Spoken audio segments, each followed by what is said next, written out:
Olá, IBAB Online. Louvado seja Deus por esse nosso encontro. Vamos para a palavra. E o título da palavra de hoje, você que gosta de anotar, que eu sei que você gosta, né? Pega aí seu caderninho, sua caneta. É um título Graça Rara. Graça Rara. E nós vamos ler Mateus 13, verso 44 e 46.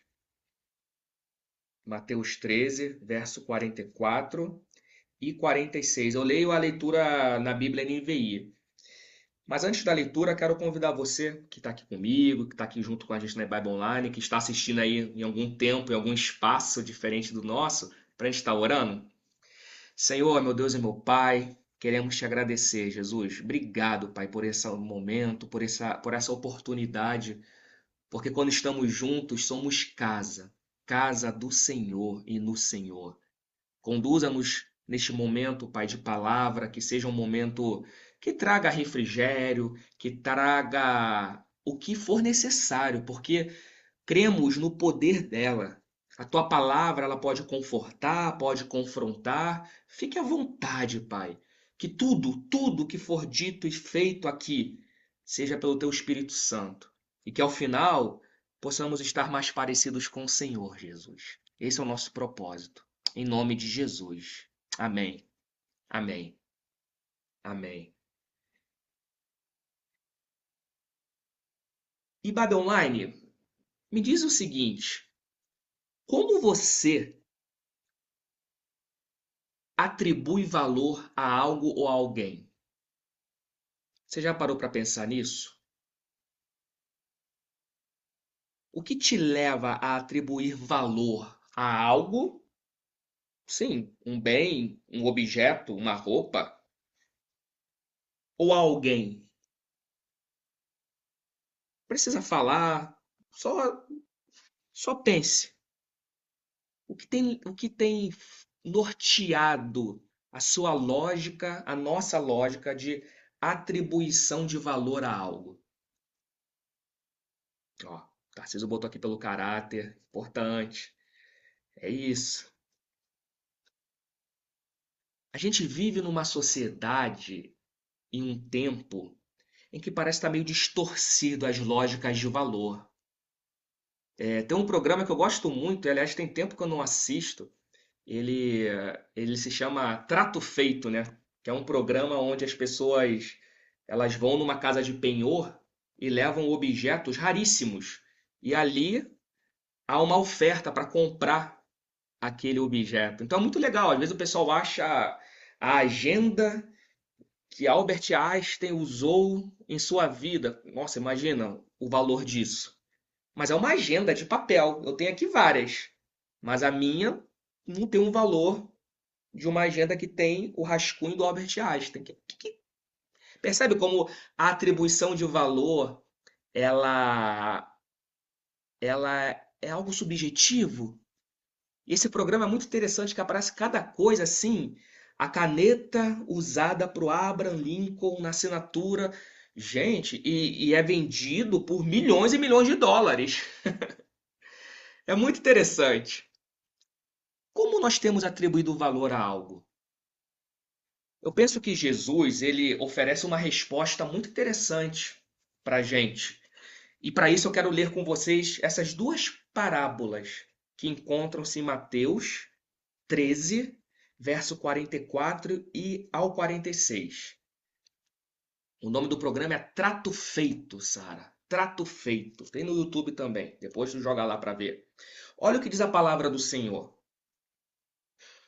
O reino dos céus é como um tesouro escondido num campo, que certo homem, tendo-o encontrado, escondeu de novo. E então, cheio de alegria, foi, vendeu tudo o que tinha e comprou aquele campo. Aí a segunda parábola, no verso 45.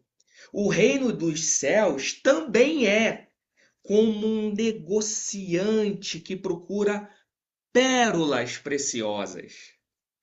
Encontrando uma pérola de grande valor, foi, vendeu tudo, tudo que tinha e comprou.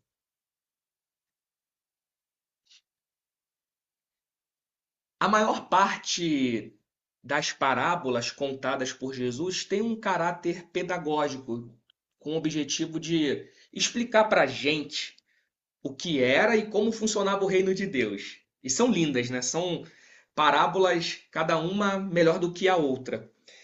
E aqui Jesus, ele começa a trazer uma lógica de como funciona a percepção de valor no reino de Deus.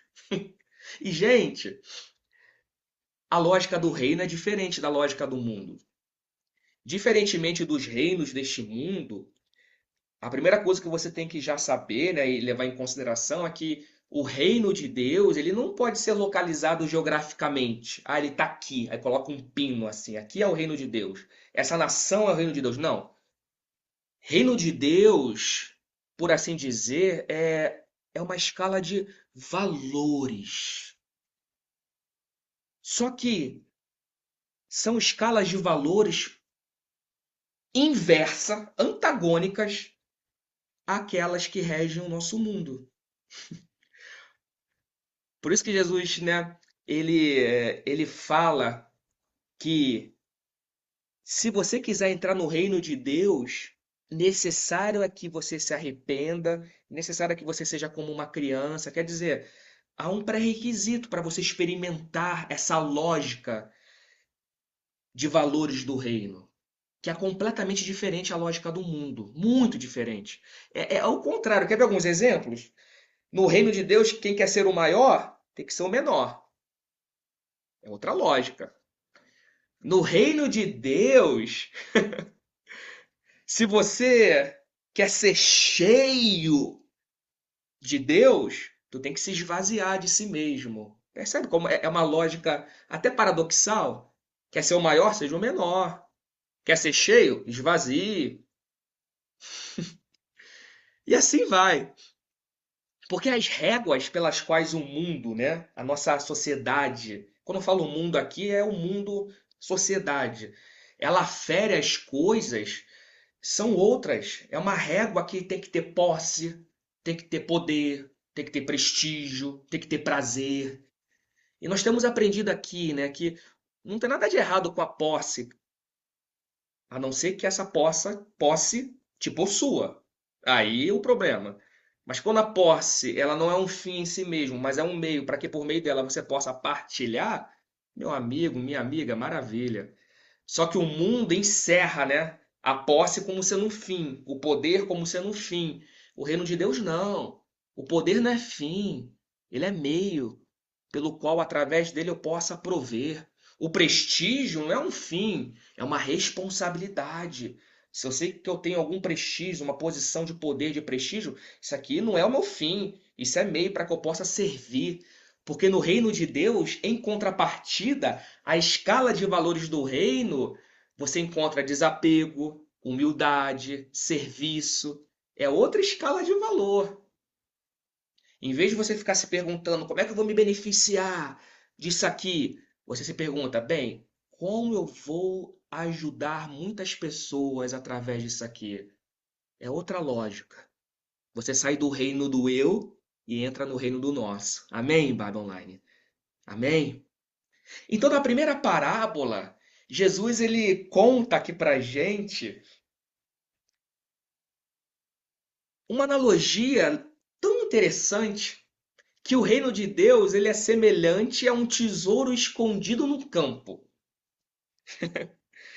Gente, o que é um tesouro, né? É algo valioso. Imagina, para a pessoa, e não foi pirata, né? Que enterra tesouro. Para a pessoa enterrar um tesouro no seu campo, com certeza essa pessoa, ela durante toda a vida trabalhou para conquistar aquele tesouro, para juntar aquele tesouro. Botou ali bem escondido. Para quem enterrou o tesouro do campo, custou muito, mas para quem achou, não custou nada. Aí Jesus fala, ó, uma pessoa achou um tesouro no campo. Aquele que escondeu aquele tesouro ali, cara, pode ter sido o resumo do seu trabalho inteiro e a pessoa morreu sem usufruir daquilo. E aí, de repente, Jesus apresenta um homem que ele topa com o tesouro, assim, sem querer, acidentalmente. Ele encontra um tesouro no campo, mas ele pensa: peraí, esse campo tem dono. Você imagina? É igual aquele filme Família Buscapé, que encontra um poço de petróleo no quintal, sabe? Meu Deus! Mas esse quintal tem dono. Aí Jesus fala que, pelo visto aqui na parábola, né, é bem possível que aquele dono do campo não sabia da existência daquele tesouro. Olha que coisa, gente. Poxa, se coloca no lugar desse cara, hein? Imagina, você tá aí morando no teu quintal, tem um tesouro aí. Aí você não sabe desse tesouro. Aí vem alguém e descobre, por algum motivo. Caramba, hein? O que que essa pessoa faz, a que descobriu? Ela vai lá, vende tudo o que tinha e faz uma oferta pro dono. Talvez o dono, gente, assim, tenha até se surpreendido. Caramba, a minha casa tá avaliada, sei lá, em R$ 100.000 e você tá me oferecendo R$ 1 milhão? Ah, trato feito, onde eu assino? Só que o tesouro que ele tem vale R$ 1 bilhão. Exemplo, ok? Foi o que aconteceu aqui. Aquele homem, o dono, talvez não tava, não imaginava o quanto aquele quintal dele tinha de valor. Ah, então Jesus conta que o homem vai lá, vende tudo, porque o comprador sabe de algo que aquele dono desconhece. Compra o campo. Mas o que realmente interessa não é o campo, é o que nele está escondido. O que que a gente aprende aqui com essa parábola de Jesus? A gente aprende coisas muito interessantes para a nossa vida. Primeiro, a gente aprende com isso, se você quiser já anotar aí, vai anotando, é que nada na vida e no reino de Deus se pode avaliar superficialmente, gente. Nós somos chamados a viver uma vida não superficial, mas uma vida que olha os campos ao nosso redor e entende o que está para além da superfície.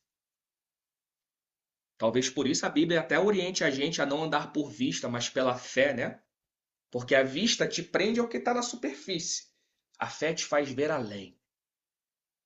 Porque abaixo dessas camadas sociais, das poeiras da nossa vida, pode ter um tesouro escondido.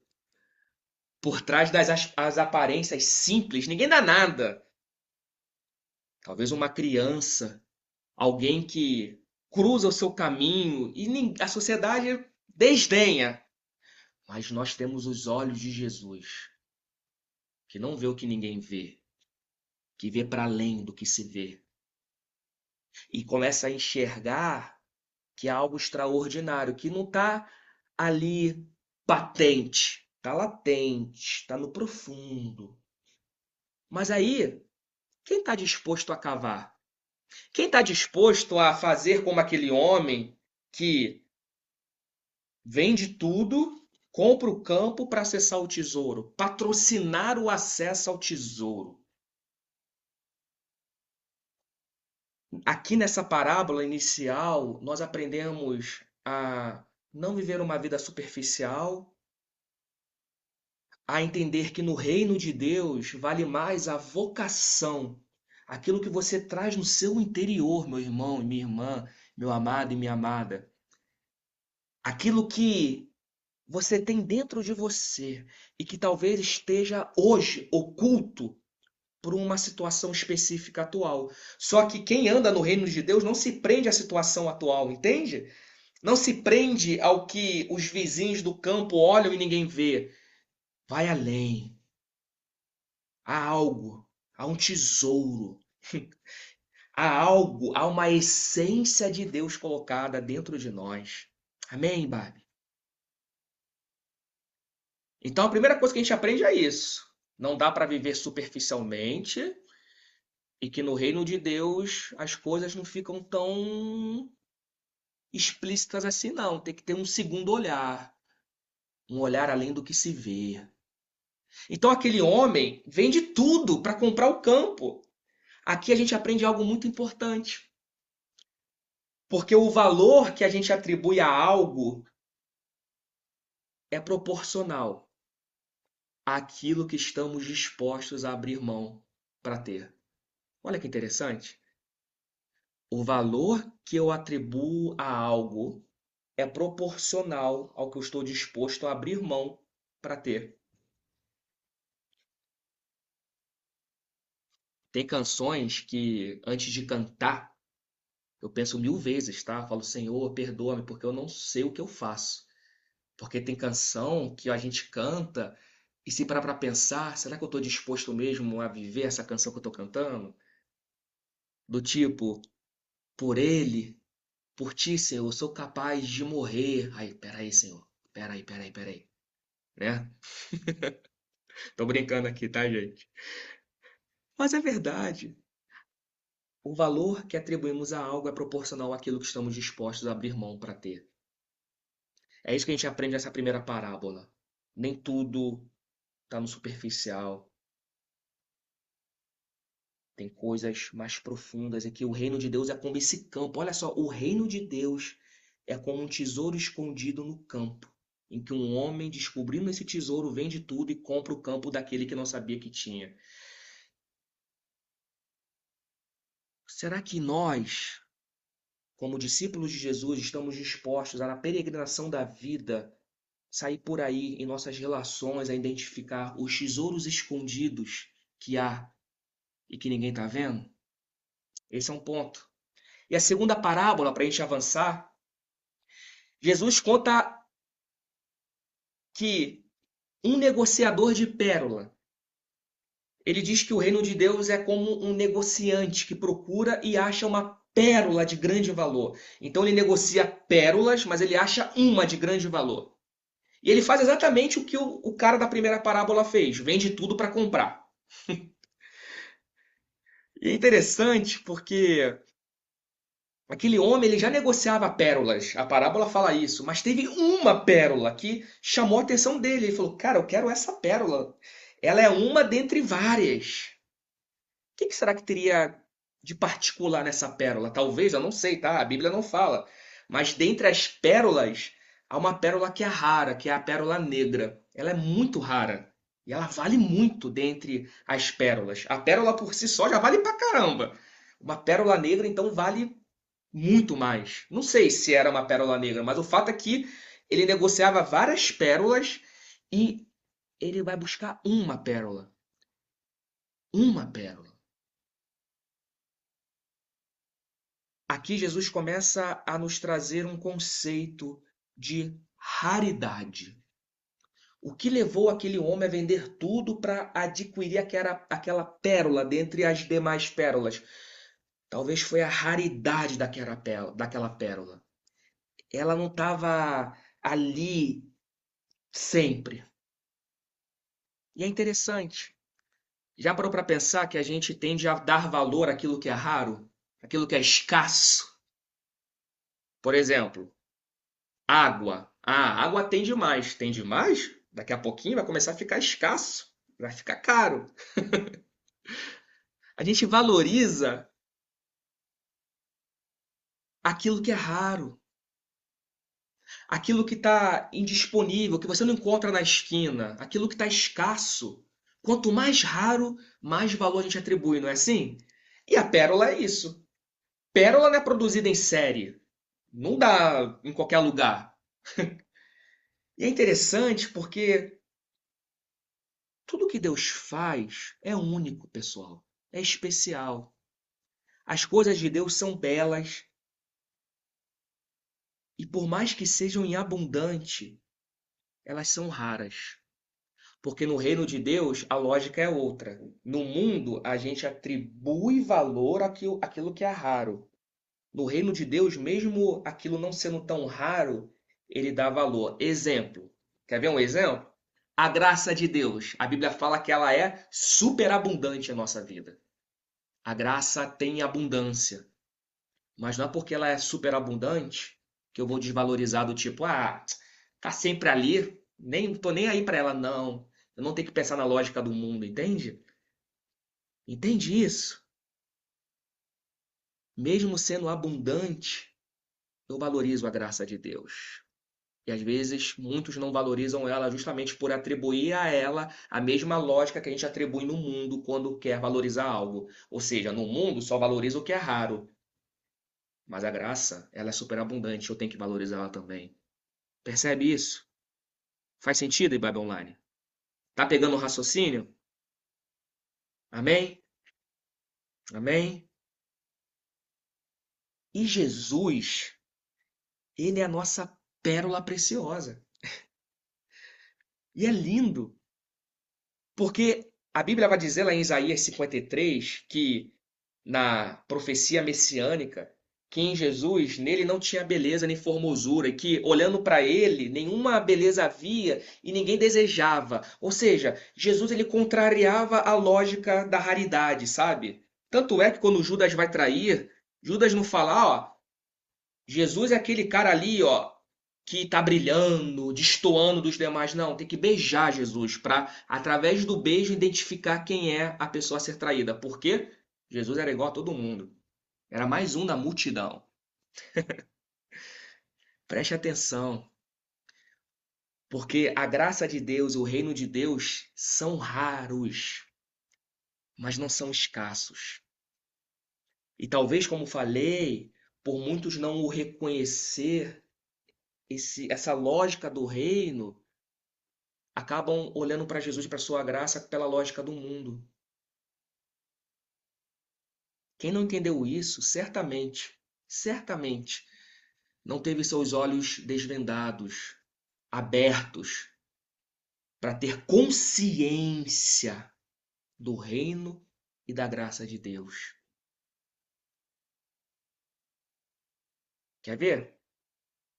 A graça, essa graça rara, apesar da salvação que nos foi presenteada pela graça, gratuitamente, mas ela custou caro para Jesus. Assim como uma pérola custa caro para uma ostra. Você sabia disso? Hum.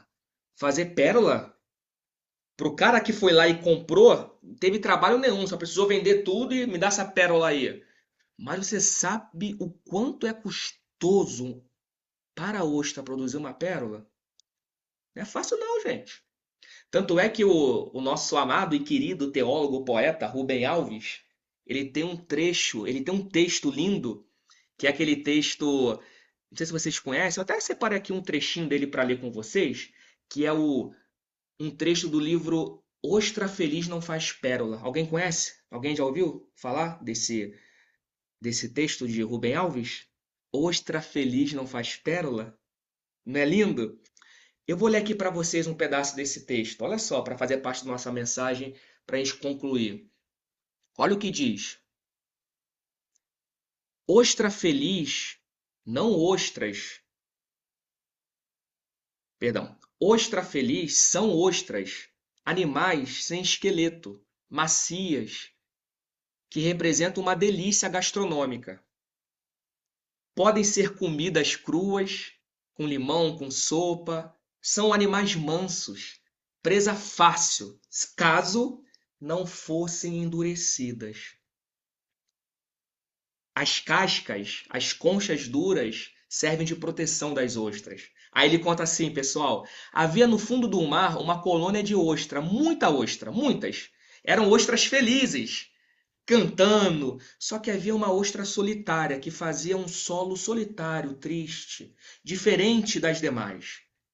As demais cantavam felizes, mas essa cantava muito triste. As ostras felizes riam dela e diziam: ela não sai da sua depressão, mas não era depressão, era dor. Por quê? porque um grão de areia havia entrado dentro da sua carne e doía, doía, doía. Ela não tinha feito nada para se livrar e ela não tinha como fazer isso, se livrar desse grão de areia, mas era possível se livrar da dor. O seu corpo sabia que, para se livrar da dor que o grão de areia lhe provocava, em virtude das asperezas, arestas e pontas, bastava envolvê-lo com uma substância lisa, brilhante e redonda. Assim, enquanto cantava seu canto triste, o seu corpo fazia o trabalho, por causa da dor que o grão de areia lhe causava. Um dia, passou por ali um pescador com o seu barco, lançou a rede, talvez foi até o cara da parábola, né? E toda a colônia de ostras, inclusive a sofredora, foi pescada. O pescador se alegrou, levou as ostras para casa, sua esposa fez uma deliciosa comida, uma sopa de ostra. Enquanto comia as ostras, de repente, seus dentes, tac, bateu no objeto duro que estava dentro de uma ostra. Ele tomou nos dedos e sorriu de felicidade. Era uma pérola, uma linda pérola, pois apenas a ostra sofredora fizera uma pérola. Ele tomou essa pérola e deu de presente para sua esposa. Que lindo, né? Grande Rubem Alves. E aí, qual a lição disso aqui? A ostra feliz não produz pérola, porque a pérola ela é a cicatriz da ostra, por conta de um grãozinho de areia que entrou nela. Ela foi ressignificando a sua dor e transformou aquilo que tinha dor nela, a areia, numa pérola. Olha que coisa! O reino de Deus é como um homem que negocia pérolas preciosas e que encontra uma pérola rara, vende tudo e compra essa pérola. A pérola é a cicatriz causada pela dor do grão de areia.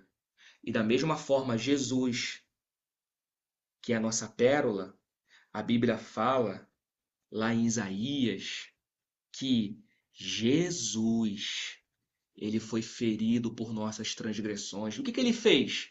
Ele transformou a sua dor na pérola da salvação. Não foi por força do homem. A ostra, ela se abre para se dar. É difícil você abrir uma ostra, é difícil pra caramba, é resistente demais, é muito difícil, a não ser que ela se permita abrir. E, gente, Jesus está dizendo aqui que o reino de Deus é como um homem que negocia pérolas. Pérola é resultado da dor. Pérola é resultado da dor. As feridas em Jesus, elas não sangram mais, mas as cicatrizes permanecem nele. Jesus recebeu no seu corpo inocente, lá na cruz, feridas que nos trouxeram salvação, a pérola da salvação, a pérola da graça. É isso que a gente aprende com as ostras e com as pérolas. Então, o reino de Deus é um reino onde as dores geram valor. Quem no mundo valoriza a dor? Ninguém. Ninguém. O resumo da ópera aqui para a gente orar, pessoal, é que nessas duas parábolas, na do tesouro e na da pérola, a gente pode encontrar aqui dimensões complementares do reino de Deus. Uma dimensão nos convida a olhar para fora, que é o tesouro escondido. Nos convida a, no reino de Deus, a perceber no outro e nas situações mais simples, nos campos da vida, que muitas vezes está oculto por olhos apressados. Mas a gente, como é do reino, enxerga valor, enxerga potencial, enxerga beleza.